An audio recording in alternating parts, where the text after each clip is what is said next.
बघूया तुम्हाला आम्हाला सगळ्यांना पुन्हा एकदा सावध करणारी बातमी। ती बातमी अशी आहे की डिजिटल अरेस्ट दाखवून देशातील सर्वात मोठी लूट करण्यात आली आहे। ईडी सीबीआयचे अधिकारी असल्याचं भासवून मुंबईतील उद्योजकाची तब्बल 58 कोटी रुपयांची फसवणूक करण्यात आली। या प्रकरणी सायबर क्राईम पोलिसांनी 3 आरोपींना अटक केली आहे।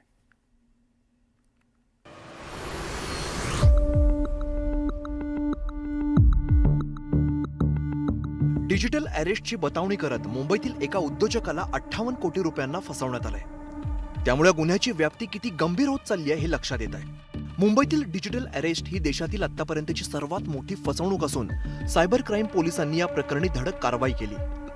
आतापर्यंत पोलिसांनी 3 आरोपींना अटक केली आहे। अब्दुल नासिर खुल्ली, अर्जुन कडवासरा आणि जेठाराम कडवासरा या तिघांना अटक करण्यात आली आहे। ईडी आणि सीबीआयचे अधिकारी असल्याचा दावा करत उद्योजक आणि त्याच्या पत्नीला डिजिटल अरेस्ट करत लुटण्यात आलं।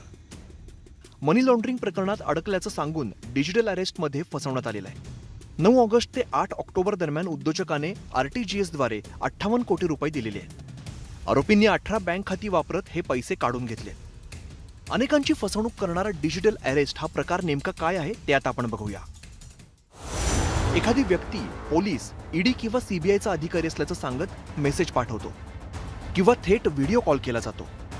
व्हिडिओ कॉलवरती ठेवून डिजिटल अरेस्ट केलं जातं। मोबाईल बंद करू नका, जागेवरच राहा असं बजावलं जातं। तुमच्या नावावरती बेकायदेशीर पार्सल सापडलंय, तुमचा बँक अकाउंटमध्ये संशयास्पद व्यवहार झाल्याचा दावा केला जातो।